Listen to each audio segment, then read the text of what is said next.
Farmland is where life begins, but some soil remembers what we'd rather forget. Beyond the fences and dusty roads, something ancient stirs, watching. In these remote fields, people vanish, voices whisper, and shadows move where no man walks. These aren't just stories, they're warnings. Sometimes the land fights back. Story 1: Radio Static. I never imagined I'd end up on a farm in Tasmania, of all places. It was never on my radar, never in my travel plans, but sometimes life throws you where it wants. I grew up on a grain farm in Saskatchewan, Canada, where I learned to run heavy machinery before I could legally drive. That experience turned out to be my golden ticket when I posted in an Australian farm work group looking for seasonal labour. One of the first to respond was a man named Bill. Well, I'll call him Bill for privacy's sake. He offered me work on a grass farm in the northern Midlands of Tasmania from late December through March. The timing lined up perfectly with the gap I had after Christmas, and more importantly, it meant escaping the brutal Canadian winter. Tasmania hit me like a dream I hadn't known I wanted. Rolling green hills, thick gum tree forests, and air so clean it made my chest ache in a good way. The remoteness of the place wasn't just charming, it was absolute. There were areas up in the hills where no one had ever set foot, land so rugged that only the bold or the foolish bothered to venture in. Bill's farm sat at the edge of the Great Western Tiers, and some of the fields reached into areas that looked untouched by time. It wasn't the kind of place you'd expect to farm, much less in a hulking tractor. But there I was, alone in the hills late at night, finishing up the last of the dissing before the next day's seeding.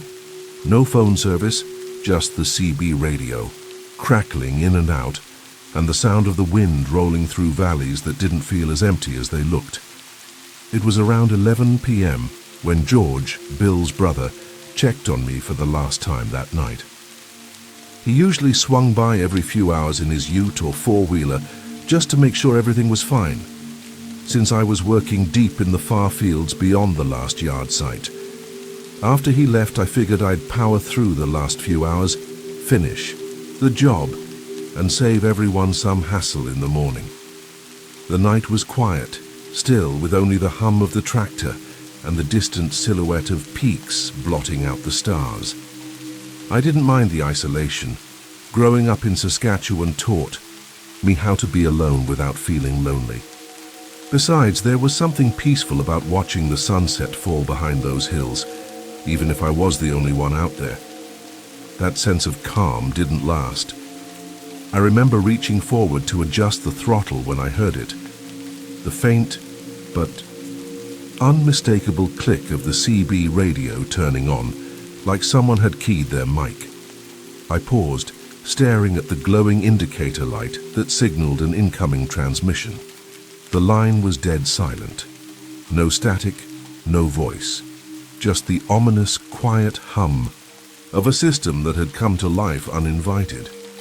I figured it was a technical glitch, maybe some leftover frequency chatter, and reached up to turn the radio off and back on. But just as my finger hovered over the switch, it came through. A giggle, high-pitched, childlike, completely out of place. My hand froze. The girl's voice sounded bright and clear, impossibly so. "Do you like jazz?" she asked sweetly, almost playfully, like we were sharing a joke. Then, silence. The radio cut out as abruptly as it had come alive. I stared at the device, my mouth suddenly dry. The clarity of the voice had no business being that sharp, not on a CB, not in those hills. She couldn't have been more than 20 feet away if you believed what your ears were telling you. But I was alone. No kids on this farm, no signal towers, no reason for that voice to be there. I sat frozen for a long moment, heart thudding in my ears, trying to convince myself it was just a trick of technology.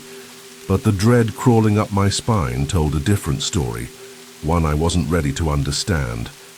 I drove the tractor back early that night. bouncing along the uneven track, unable to shake the sound of that voice. I didn't sleep well. The girl's giggle kept replaying in my mind. Too clear, too deliberate, and so far from anything natural. In that setting, it made my skin crawl. The next morning, I caught up with Taylor, the farm's mechanic.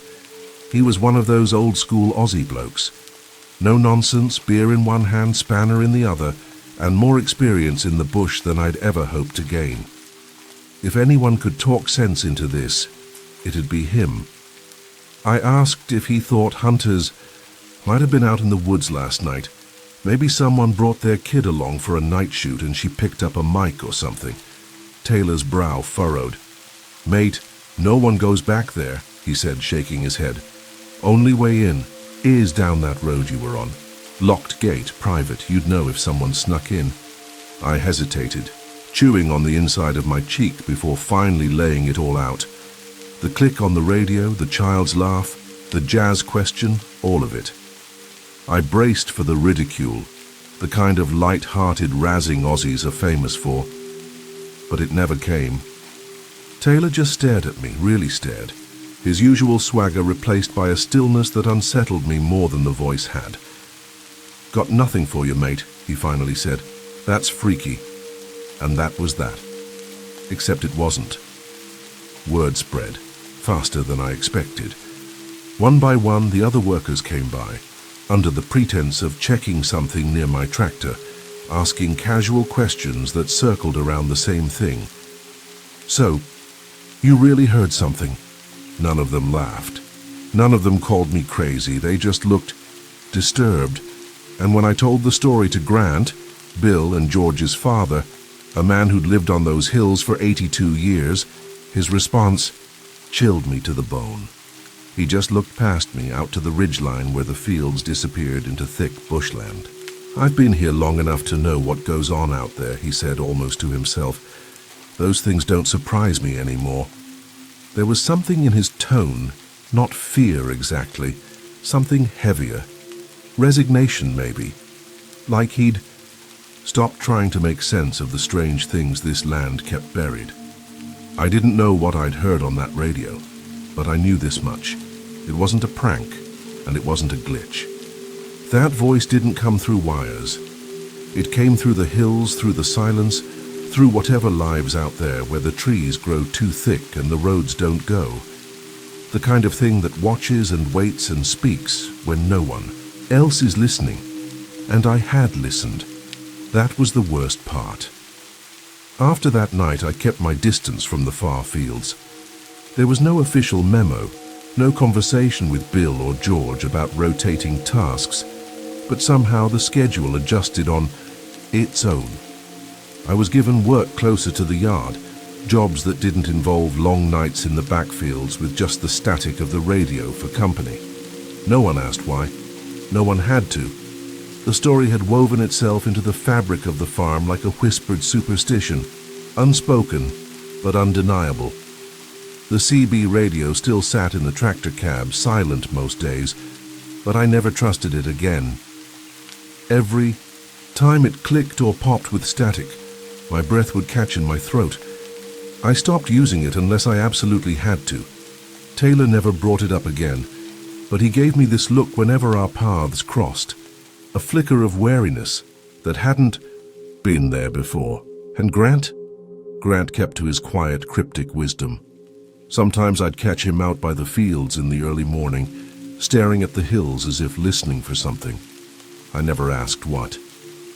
On my last day before flying back to Canada, I packed my gear in the pre-dawn dark and took a final walk out toward the boundary line. The air was thick with mist, the gum trees rising like phantoms in the morning hush. I stood there for a long time, waiting. I don't know what I thought would happen. Maybe another voice, another laugh, another proof that I wasn't crazy.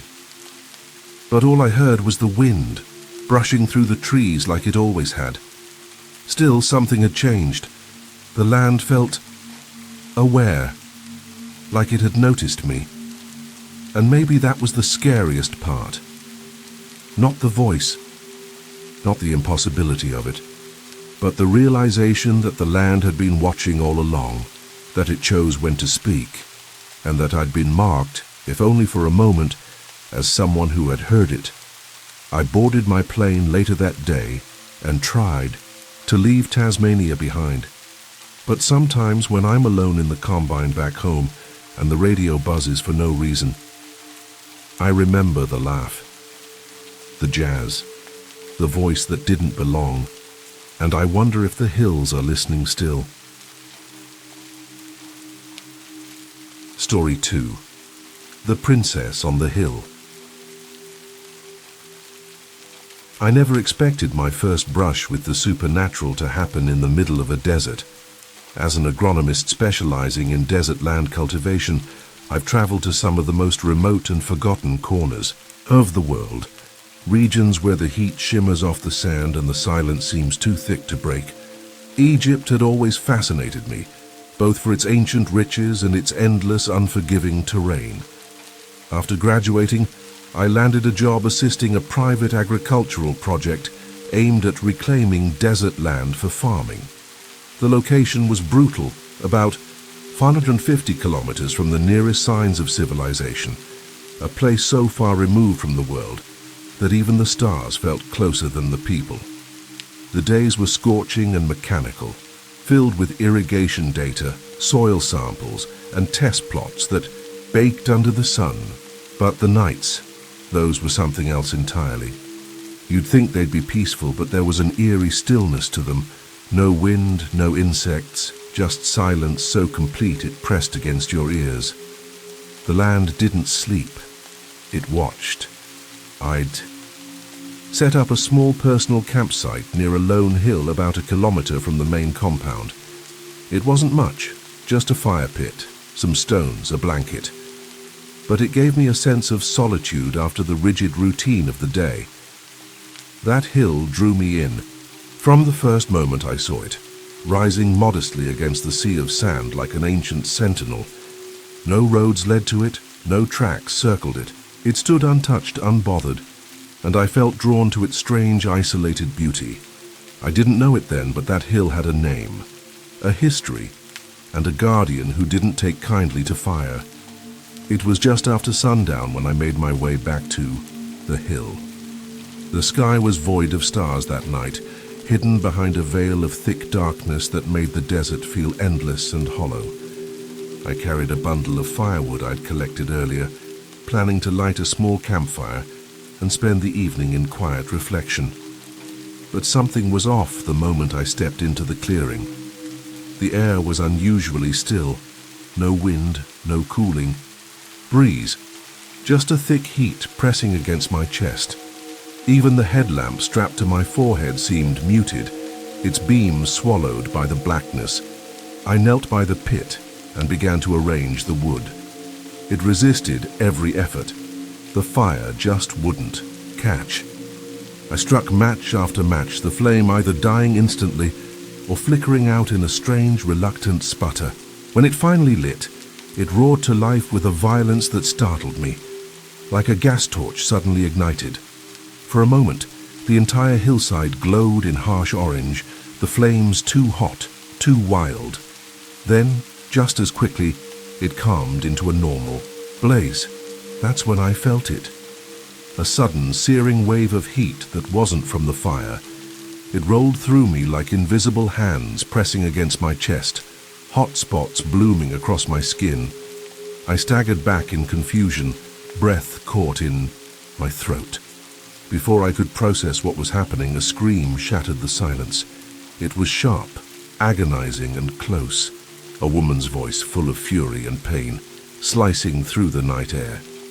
It was as if she was right behind me, whispering into my ears and screaming all at once.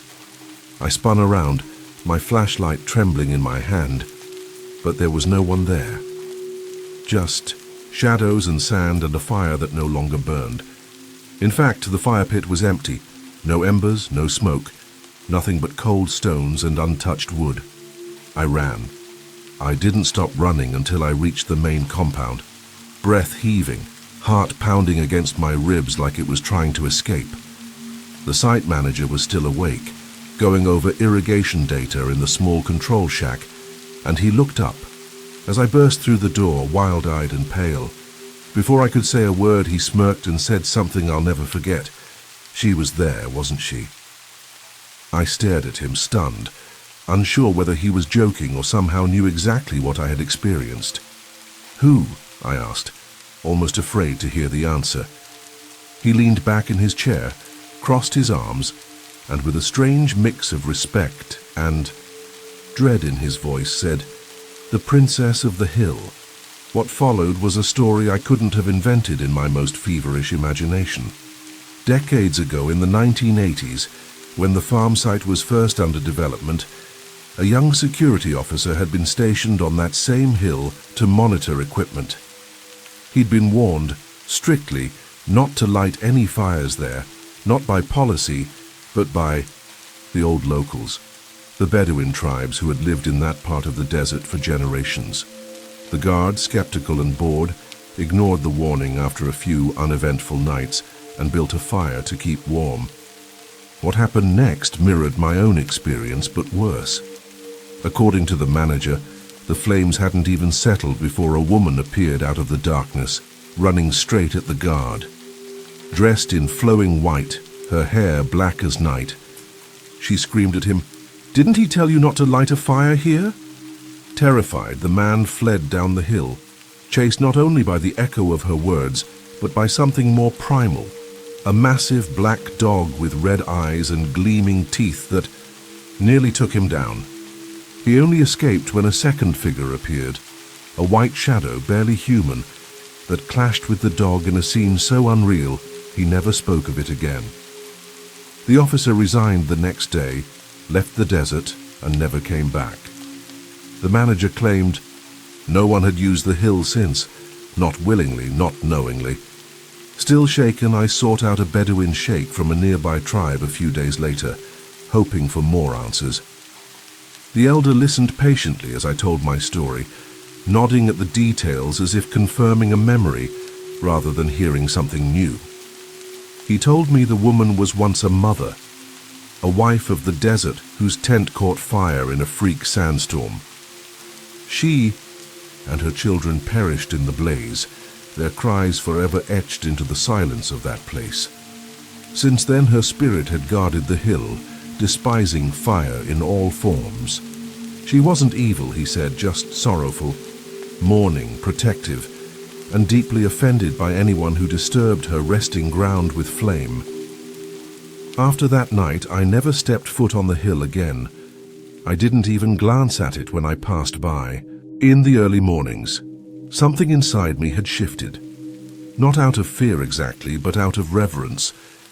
The desert has a way of holding memories tighter than the wind-blown sand lets on, and I understood now that the land I'd been working wasn't just remote. It was sacred, and it had never truly belonged to us. The rest of my assignment passed, without incident, though I noticed that none of the local workers dared to speak of the hill either. It was simply avoided, like a place you once loved but no longer recognize. That unspoken agreement between them, me, and the land kept everything in balance. Before I left Egypt, I returned once more to speak with the old sheikh. I brought him tea and dates and thanked him for his wisdom. "It's good," he said, "that you listened." He told me something then that I've never forgotten. He said, "The desert isn't empty, it never was. It remembers, it judges, and sometimes it forgives." Those words sat with me on the flight home, echoing louder than the engines. Years later, I still think about the fire that refused to burn, the scream that felt like it tore through my soul, and the way the sky seemed to darken as if the stars themselves had turned their backs. I've worked in other remote regions since then, Saudi Arabia, the American Southwest, even parts of Central Australia, but I've never built another campfire without thinking twice. Never lit a match without first asking myself if the land would allow it. Some nights when I wake up sweating from a dream I can't quite remember, I swear I can still hear her. Not angry anymore, not even mournful, just present. A voice carried, on windless air, watching, waiting, guarding her small corner of eternity.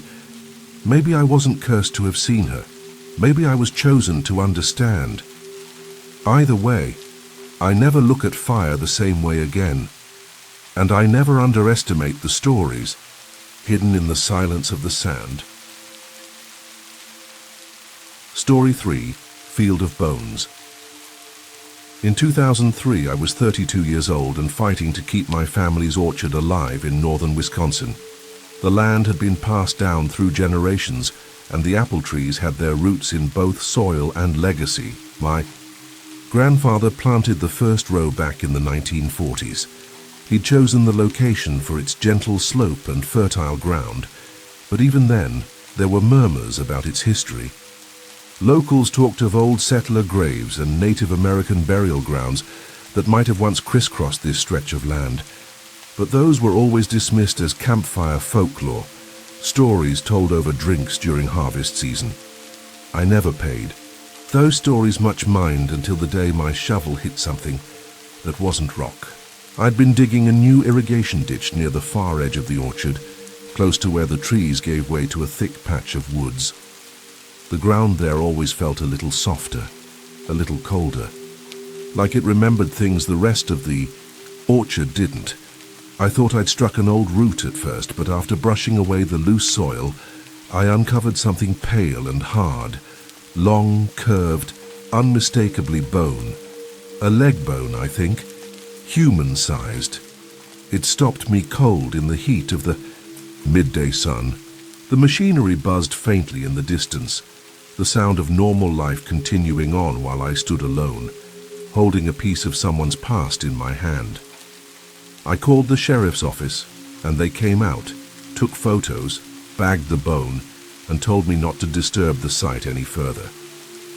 A week later, I got a call from the county. If it turned out to be a historic or indigenous burial site, I'd need to contact the appropriate heritage group. I made a few calls, left messages, was bounced between departments.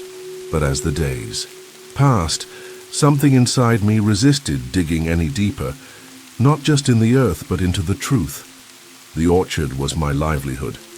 I couldn't afford for it to become a graveyard, not officially anyway. Despite my unease, life on the orchard went on. There were trees to prune, irrigation systems to monitor, pests to manage. I pushed the incident with the bone to the back of my mind, filing it away as a curiosity. Not something urgent, not something dangerous, but then we started finding more. Little pieces at first, a rib fragment here, a chunk of jawbone there, always scattered, always in the same general area by the sloping edge of the orchard near the tree line. I'd be working with one of my 2 seasonal farmhands, Hector or Lyle, and one of us would move a branch, turn over a stone, and there it would be. Something that had no place in our neat rows of trees. At first, we did our due diligence. Bagged the fragments, called the county, waited, but the responses grew slower, more perfunctory. One deputy told me outright, "Look, if it's not a crime scene and it's not new, just leave it be. We don't have the time." That didn't sit right with me, but I didn't have much of a choice. The orchard was old. These bones were older. And yet the way they emerged felt deliberate, like the land was slowly giving them up, not all at once, but piece by reluctant piece. Hector started getting jittery.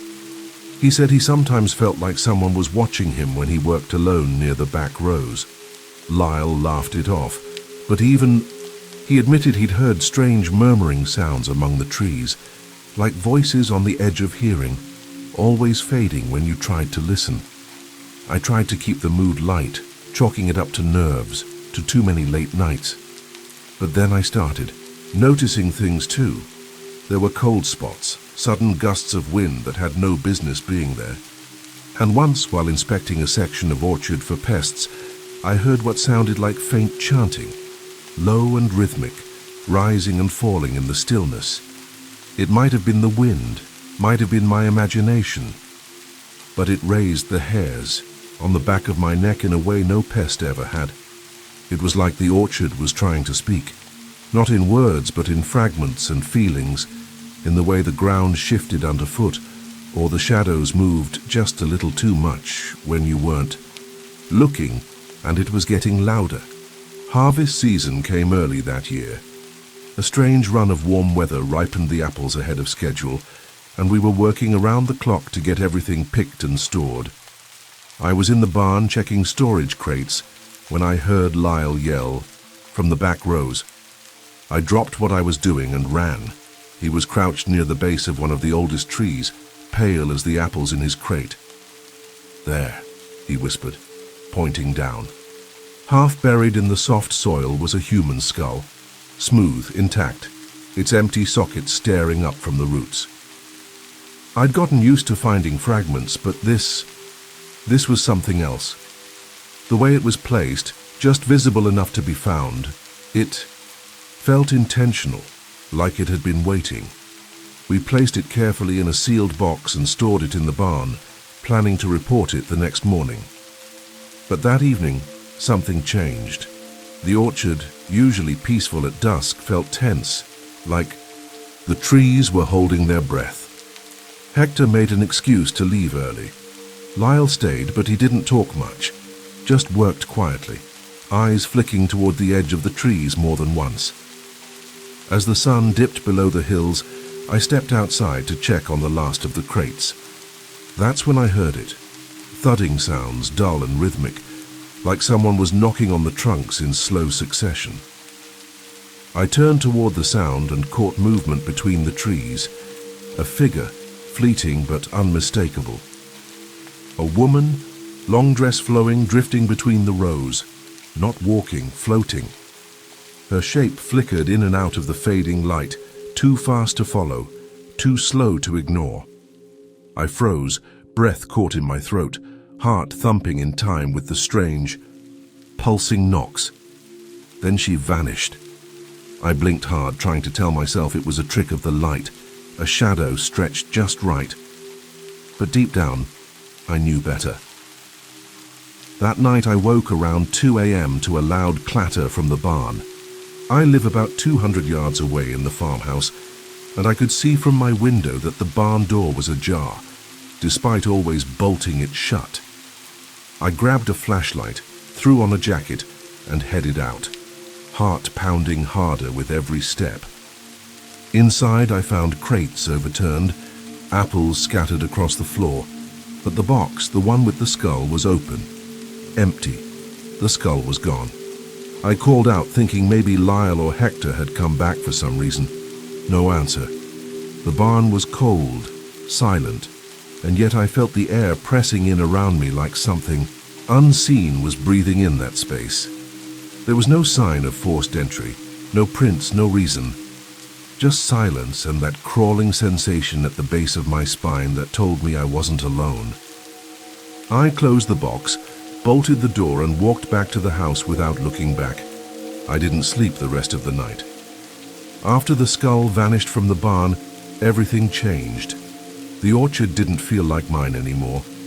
It was as though the land had woken up and decided it didn't want me there.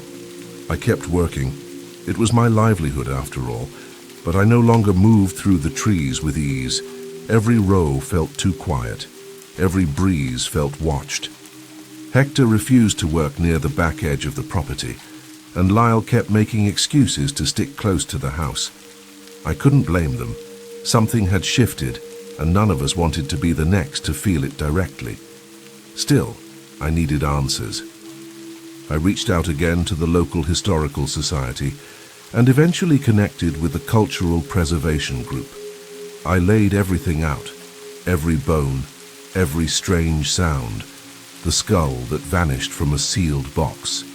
To my surprise, they didn't laugh. In fact, one of them, an older woman who'd worked with burial sites across the state, seemed almost solemn. "You're not the first orchard to sit on restless ground," she said, "but yours is the first that still talks." That phrasing chilled me in a way no ghost story ever had. They sent 2 researchers a few weeks later. They walked the property slowly, marking specific sites near where we'd found the most remains. They took soil samples, snapped photos, and explained that a full ground-penetrating radar scan would be the next step. This land might be layered, one said, graves on top of graves, forgotten generations. They promised to follow up with a full report, but they never did. Whether it got buried in bureaucracy, or they chose not to reopen something that wanted to stay closed, I don't know. And I didn't chase it. Some things are better left sleeping, but the orchard hasn't forgotten, even after all this time. There are moments, always near dusk, when I catch movement out of the corner of my eye. A flicker between the trees, or I'll hear low murmurs rising from the earth like steam. No more bones have surfaced, but I've stopped walking the back rows alone. Sometimes when the wind dies and everything goes still, I swear I can feel something beneath my boots. Not just roots, not just earth. Something older, something waiting. And I know deep down, this land never truly stopped being a graveyard. We just tried to plant over it. Story 4. The Ghost Calf. After graduating high school, when most of my friends were heading off to college dorms and campus parties, I took a different path. College never felt right for me. Instead, I got a job working at a ranch in eastern Montana, a place where the sky stretches out forever and the land feels like it remembers more than it should. The ranch wasn't fancy or big city polished. It was sprawling, open and honest. A couple hundred head of cattle, rolling pasture lands, and a long gravel road that made you feel like you were leaving the modern world behind with every mile. The bunkhouse I moved into was basic: wood frame, creaky floorboards, and the faint smell of hay in every corner. It sat next to a large red barn, the kind that looked like it hadn't changed much since the 1950s, and the air always smelled faintly of sweet alfalfa and manure. The foreman, a quiet man named A, welcomed me with a nod and a rundown of the work. My days were simple: check the salt blocks, mend fences, monitor calving, and keep predators away. Life on the ranch had a rhythm to it: early mornings, long hours, and nights that fell fast and dark. By summer, the pastures were dotted with calves, little black-bodied sprinters with twitchy ears and curious eyes. Most were born in the spring, and by June they were healthy, energetic, and learning to follow their mothers. We kept an eye on them closely. Losing even one could set off a chain of complications. Calves were the future of the herd, and every ranch hand took their safety seriously.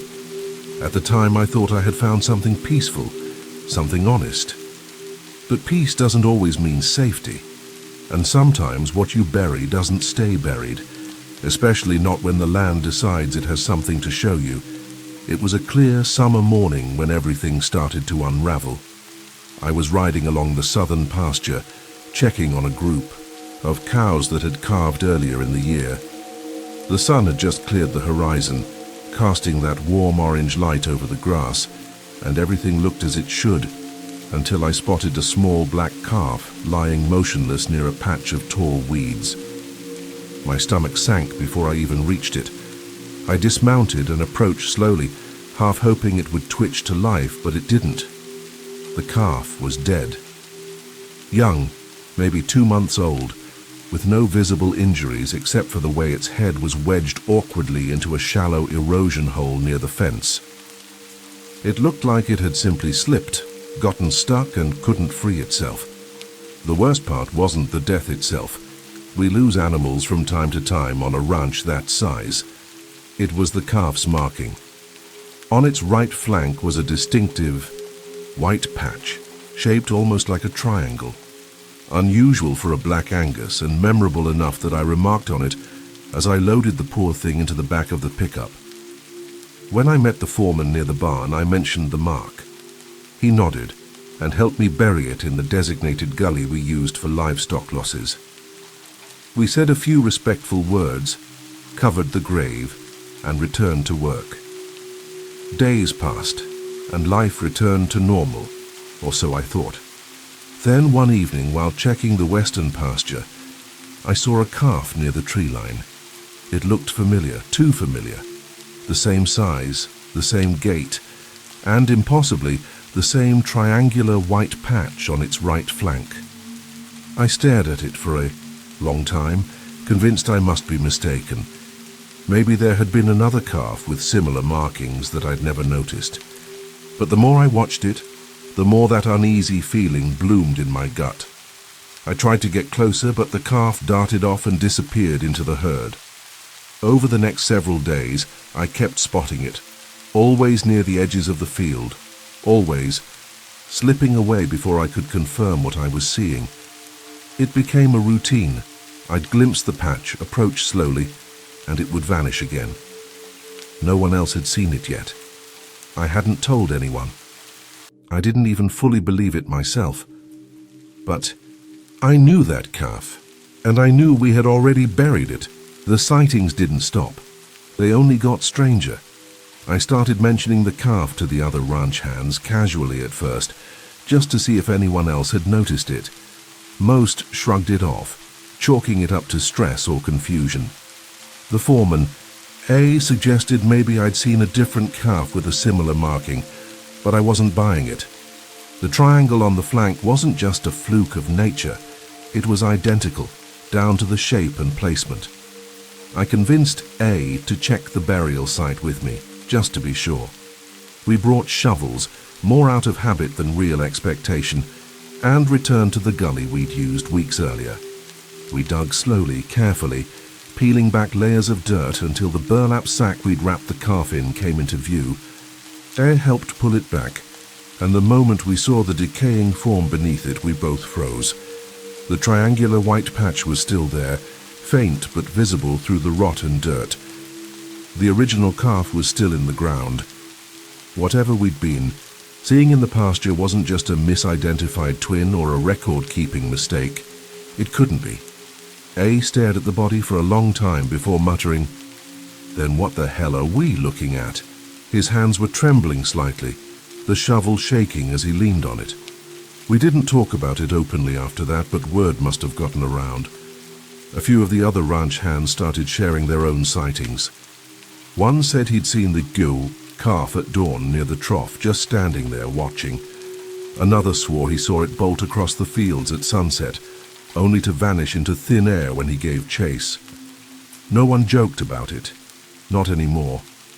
There was something unnatural about the way it moved, too smooth, too purposeful. Like it wasn't just an animal anymore, but something else wearing its skin. The turning point came one late afternoon when I spotted the calf again near the old cottonwood tree at the edge of the west pasture. The sky was copper with sunset, wind curling through the grass. I approached quietly on foot, heart thudding with each step. The calf didn't run this time. It just stood there, calm, waiting. When I got close enough, I saw its ear tag glinting in the light, number 235, the same number we'd recorded on the burial log. I felt the bottom drop out of my stomach. My legs wanted to turn and run, but I held my ground, staring into its eyes. That was the part I still can't shake. Its eyes didn't look like a calf's. There was no innocence, no confusion. There was recognition, sadness, awareness. It felt like it was looking through me, not at me, like it remembered the hole we'd buried it in, like it knew it wasn't supposed to be here. Then it made a soft, broken-sounding bleat and took off, running faster than I thought possible back into the hills. And I stood there, shaking, knowing I'd just locked eyes with something that was never meant to return. After that encounter near the cottonwood, everything on the ranch felt off balance. Then I tried to stay rational. We ran through the herd the next morning, checking every ear tag one by one. We found 234, 236, 237, but 235 was missing. Not dead, not misplaced, just gone. We searched the entire pasture, combed through the corral and even checked the calving records again. Nothing. That calf had no twin, no duplicate, and according to the paperwork, no reason to exist anymore. Still, some of the old-timers whispered their own theories. ranch lore mixed with backcountry ghost stories. They spoke of death walkers, animals that refuse to stay buried, spirits caught between this world and the next. They said some souls don't go easy, especially when their death was quiet, unnoticed, unjust. I started dreading every trip into the west pasture. I never saw the calf during the day again, not in full, not up close. But I felt it. The way you feel a memory you didn't make, pressing just behind your eyes. Sometimes I'd catch movement along the tree line at dusk. Once, while riding the perimeter on the ATV, I saw a black shape standing just beyond the fence line, motionless, the triangular patch catching the last sliver of light. It vanished before I could even slow down. And then, nothing. Weeks passed, and the sighting stopped.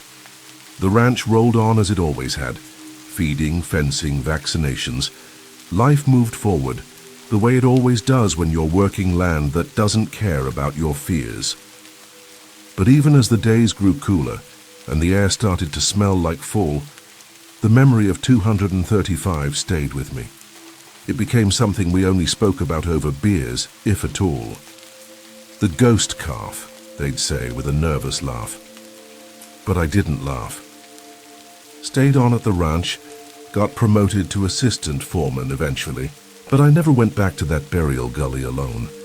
And every now and then, when I drive the ATV past the old cottonwood at dusk, I slow down and look, just in case. Because sometimes I think I'll see it again, and part of me believes it's still out there, roaming the edge of the pasture, stuck between breath and dirt, waiting for someone to remember. Story 5. Barn Beast. I spent a few years living in the high desert of eastern Oregon, where the land is dry, the wind bites sharp in winter, and everything feels just a little too far from everything else. It's a place of silence and space, where the nearest town might be 20 miles away, and the night sky shows more stars than you knew existed. I had a buddy out there named Clay, a rancher who'd worked his patch of land since his 20s. Tough guy, weathered skin, no nonsense, demeanor. One of those men who made you feel like nothing in the world could spook him. We'd done work together before, horse-breaking, fencing, backcountry wrangling. So when Clay called me out of the blue one spring and said he needed help, I didn't hesitate.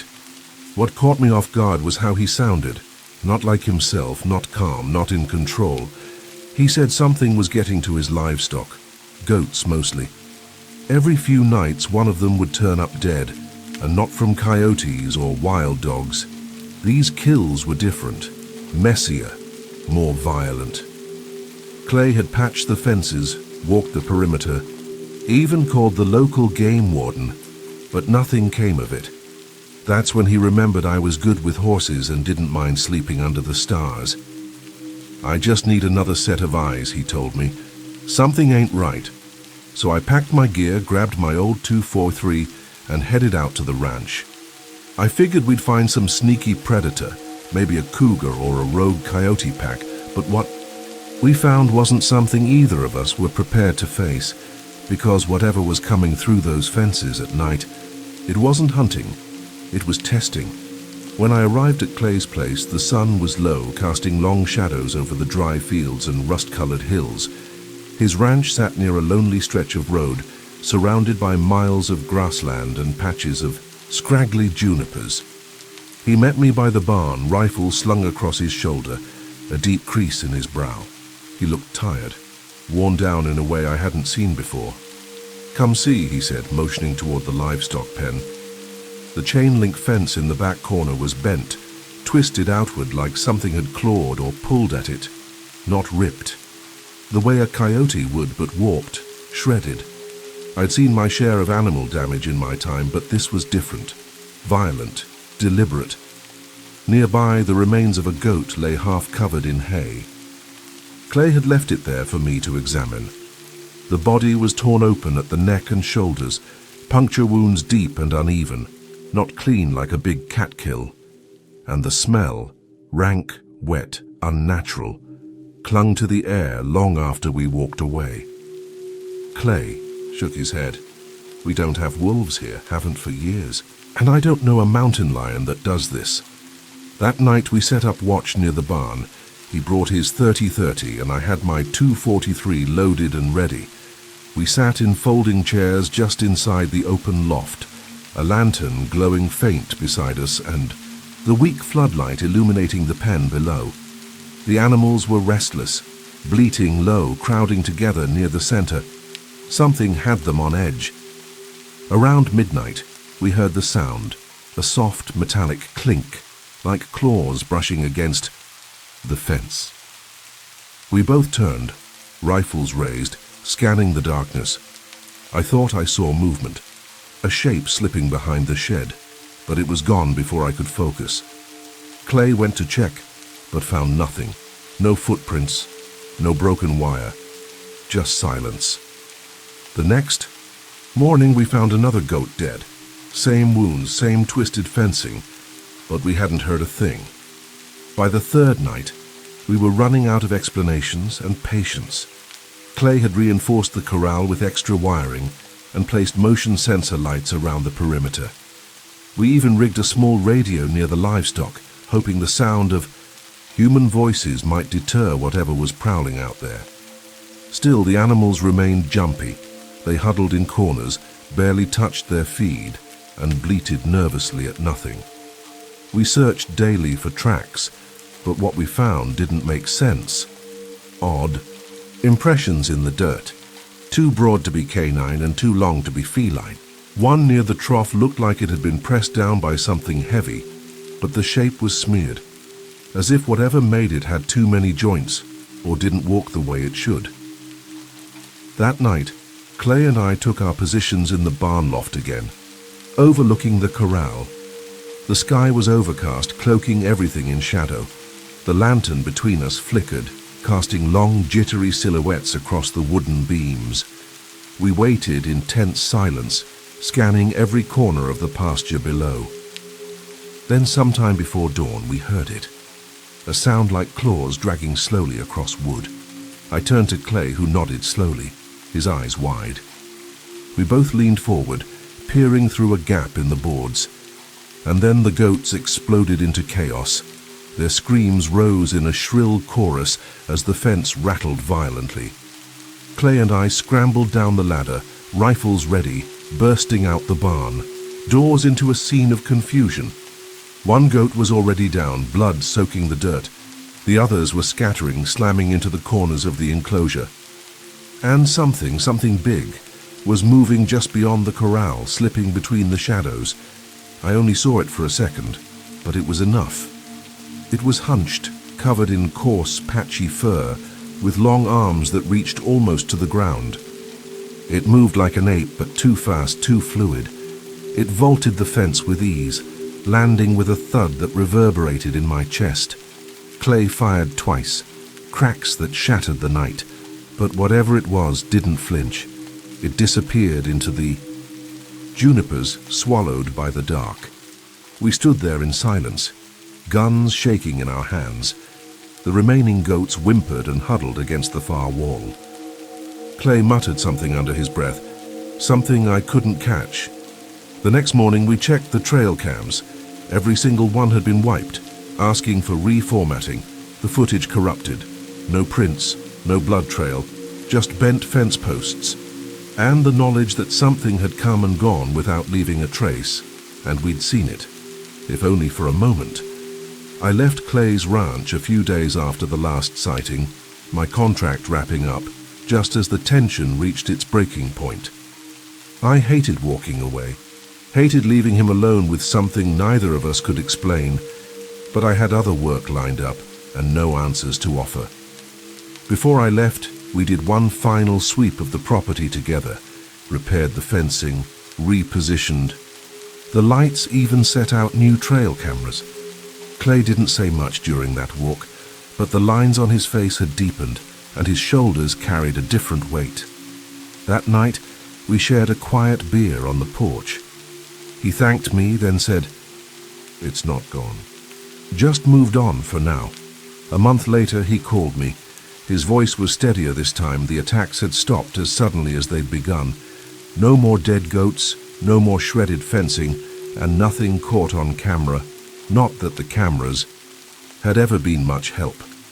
The only sign it had ever been there was one final set of gouges on the barn wall, deep and curved, like claws had tested the wood before vanishing for good. We never spoke about what we really saw, not directly. I think we were both afraid that putting it into words might somehow call it back. I've worked a lot of ranches since then, Colorado, Nevada, parts of Utah, but nothing's haunted me quite like that stretch of desert in eastern Oregon. Not because of what we saw, but because of what we didn't. The silence, the lack of prints, the way the animals knew something long before we did. Some nights, when I'm alone and the wind whistles just right through the fence posts, I remember the sound of that fence shaking, the blur of fur vaulting into the dark, the silence that followed, and I wonder if it's out there still, whatever it was. Not hunting, just watching, waiting for another ranch to test. Story 6. Paranormal Prankster. I'm not the kind of man who believes in ghosts, never have been. I've spent my entire life on the same modest stretch of farmland in southern Iowa. Soybeans, corn, a few hogs when the market's right. The kind of land where the neighbors wave from their trucks, and you can smell a storm long before it shows on the weather app. I get up before sunrise, eat the same breakfast every day, and finish work when the sun dips behind the tree line. No fuss, no drama. I'm not good with technology. My niece had to type this out for me just so I could share it. But that summer night in 2015, something happened that I still can't explain. And believe me, I've tried. It was mid-June, the kind of evening that hangs heavy with the smell of cut grass and diesel. Rain was in the forecast, and I'd been putting off spraying herbicide for too long. With seed prices rising and profit margins tighter than ever, I couldn't risk the weeds overrunning the soybeans.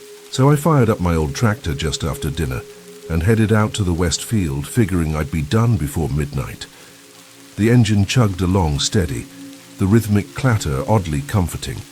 The headlights cut neat lines into the rows, and all I could hear was the hum of the sprayer and the occasional chirp of crickets.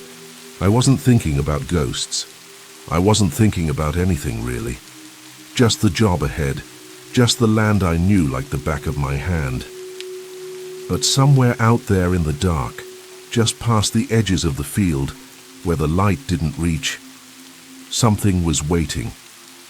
And it wasn't laughing yet.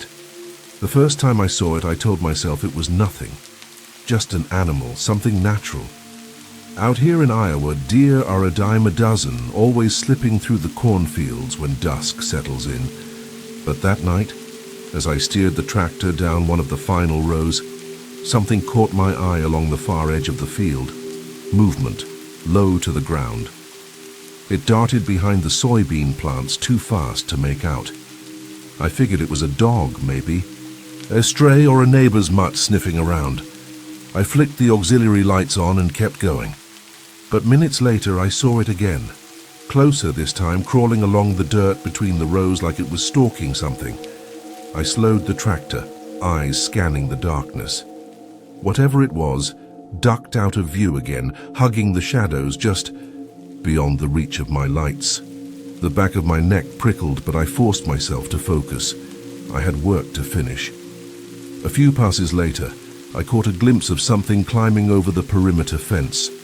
Not a dog, not a coyote. It moved too smoothly, too deliberately. Tall, thin, upright.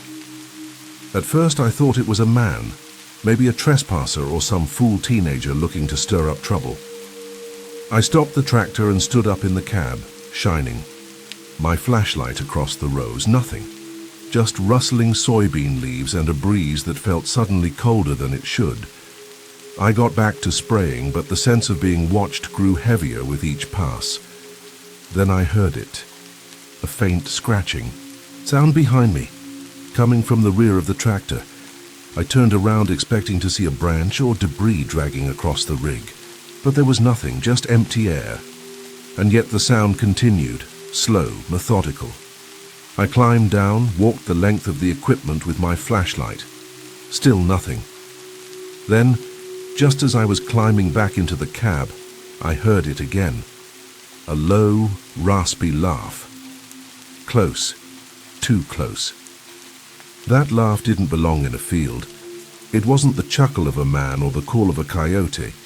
It was wrong, like someone imitating laughter, without understanding what made it human. Low, scratchy, almost playful in a way that made my skin crawl. It came from behind the tractor, then again from the opposite end of the field. It was moving, circling. I turned off the sprayer and killed the headlights, sitting in the dark, trying to get a grip. My hand hovered over the ignition key, but then the engine sputtered again, shuddering like something was pulling power from it. That's when I felt it, the weight. Something landed on the roof, not heavy like a person, but deliberate, balanced. I froze, heart hammering, too scared to breathe. My flashlight lay in the passenger seat, and I grabbed it slowly, not daring to shift my weight. For a second I thought maybe it was just a large raccoon or an owl. I wanted it to be. But then I heard it again. Fingernails, or something like them, dragging across the metal roof in slow, taunting circles. Not once, not twice, but 3 full laps, scratching a rhythm I couldn't forget if I tried.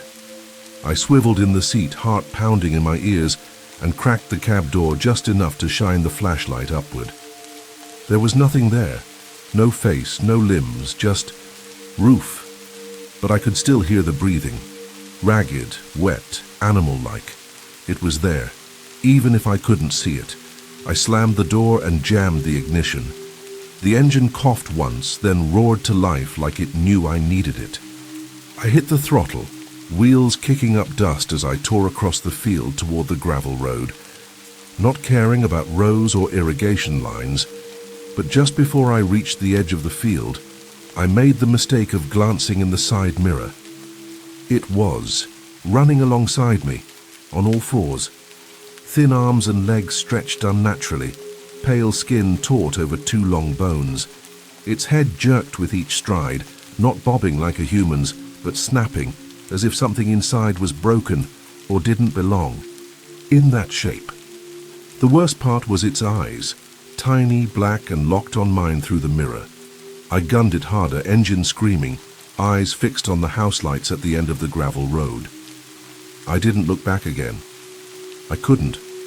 I already knew it had seen me, and it had laughed. When I finally made it back to the farmhouse, I left the tractor idling in the gravel drive, engine still sputtering from the abuse. I sprinted to the porch, heart racing, fumbling with the screen door latch like a man running from a fire. Once inside, I locked every door and checked every window twice. Then I sat in my living room with the lights off and my old hunting rifle, cradled in my lap, listening, waiting. But nothing came. No knock on the door, no scratching at the siding, just the steady tick of the wall clock and the occasional groan of the house settling in the dark. Still, I didn't sleep. Not that night. Next morning, the tractor had shut itself off. The engine wouldn't turn over. When I finally worked up the nerve to go outside, I found fresh scratches across the roof. Deep, crooked gouges that hadn't been there before. Around the tractor, the soil was torn up with tracks I didn't recognize. They weren't hooves or paws, but something in between. Something wrong. I took pictures. Called a buddy of mine from town who's hunted coyotes and bobcats for decades. When he came by later that evening, I gave him the short version, left out the laughter, the shape in the mirror. Just said I'd seen something stalking the fields. He nodded, looked around, and eventually said, "Might be worth setting some cameras," but the look in his eyes said he didn't buy it. I never did.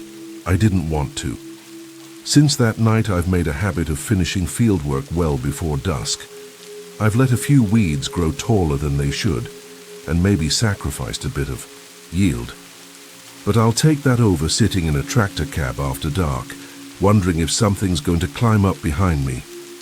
Whatever that thing was, it wasn't just passing through, it was playing. Thank you for venturing into the darkness with us.